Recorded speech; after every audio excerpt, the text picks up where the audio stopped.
शिव पुराण 19वां अध्याय। गुणानिधि को कुबेर पद की प्राप्ति। नारद जी ने प्रश्न किया, हे ब्रह्मा जी, अब आप मुझे ये बताइए कि गुणानिधि जैसे महापापी मनुष्य को भगवान शिव द्वारा कुबेर पद क्यों और कैसे प्रदान किया गया। हे प्रभु, कृपा कर इस कथा को भी बताइए। ब्रह्मा जी बोले, नारद, शिवलोक में सारे दिव्य भोगों का उपभोग तथा उमा महेश्वर का सेवन कर वह अगले जन्म में कालिंग के राजा अरिंदम का पुत्र हुआ। उसका नाम दम था। बालक दम की भगवान शंकर में असीम भक्ति थी। वह सदैव शिवजी की सेवा में लगा रहता था। वह अन्य बालकों के साथ मिलकर शिव भजन करता। युवा होने पर उसके पिता अरिंदम की मृत्यु के पश्चात दम को राज सिंहासन पर बैठाया गया। राजा दम सब और शिव धर्म का प्रचार और प्रसार करने लगे। वे सभी शिवालयों में दीपदान करते थे। उनकी शिवजी में अनन्य भक्ति थी। उन्होंने अपने राज्य में रहने वाले सभी ग्रामाध्यक्षों को ये आज्ञा दी थी कि शिव मंदिर में दीपदान करना सबके लिए अनिवार्य है। अपने गांव के आसपास जितने शिवालय हैं वहां सदा दीप जलना चाहिए। राजा दम ने आजीवन शिव धर्म का पालन किया।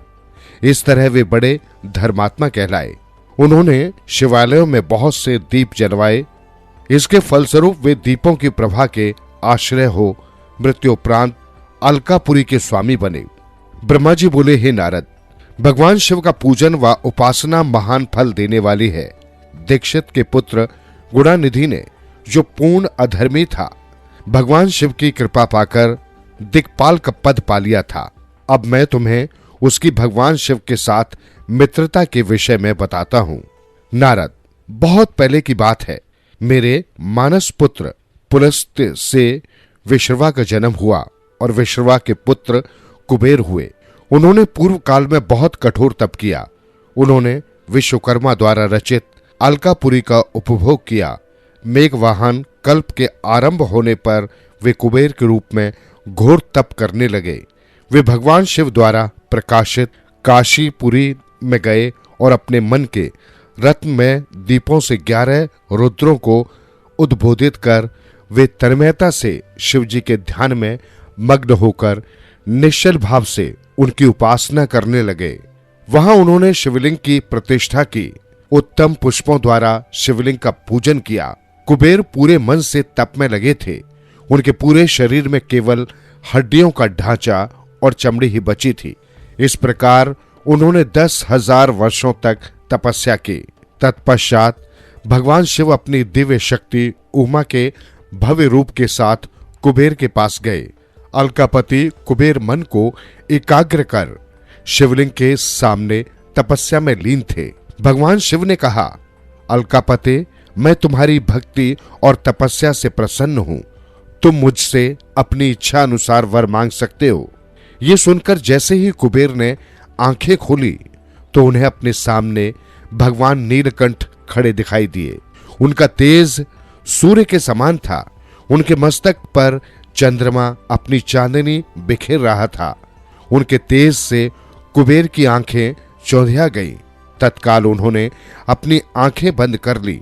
वे भगवान शिव से बोले, भगवान, मेरे नेत्रों को वो शक्ति दीजिए जिससे मैं आपके चरण अरविंदों का दर्शन कर सकूं।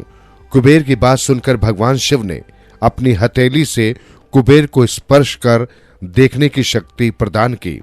दिव्य दृष्टि प्राप्त होने पर वे आंखें फाड़ फाड़ कर देवी उमा की ओर देखने लगे। वे सोचने लगे कि भगवान शिव के साथ यह सर्वांग सुंदरी कौन है। इसने ऐसा कौन सा तप किया है जो इसे भगवान शिव की कृपा से उनका सामीप्य रूप और सौभाग्य प्राप्त हुआ है। वे देवी उमा को निरंतर देखते जा रहे थे।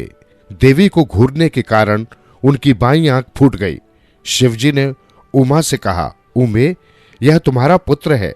यह तुम्हें क्रूर दृष्टि से नहीं देख रहा है। यह तुम्हारे तप बल को जानने की कोशिश कर रहा है। फिर भगवान शिव ने कुबेर से कहा, मैं तुम्हारी तपस्या से बहुत प्रसन्न हूं। मैं तुम्हें वर देता हूं कि तुम समस्त निधियों और गुहा शक्तियों के स्वामी हो जाओ। सुव्रतों, यक्षों और किन्नरों के अधिपति होकर धन के दाता बनो। मेरी तुमसे सदा मित्रता रहेगी और मैं तुम्हारे पास सदा निवास करूंगा, अर्थात तुम्हारा स्थान अलकापुरी के पास ही मैं निवास करूंगा। कुबेर, अब तुम अपनी माता उमा के चरणों में प्रणाम करो, यही तुम्हारी माता है। ब्रह्मा जी कहते हैं, नारद, इस प्रकार भगवान शिव ने देवी से कहा, हे देवी, यह आपके पुत्र के समान है, इस पर अपनी कृपा करो। ये सुनकर उमा देवी बोली, वत्स, तुम्हारी भगवान शिव में सदैव निर्मल भक्ति बनी रहे। बाईं आंख फूट जाने पर तुम एक ही पिंगल नेत्र से युक्त रहो। महादेव जी ने जो वर तुम्हें प्रदान किए हैं वे सुलभ हैं। मेरे रूप से ईर्ष्या के कारण तुम कुबेर नाम से प्रसिद्ध हो गए। कुबेर को वर देकर भगवान शिव और देवी उमा अपने धाम को चले गए।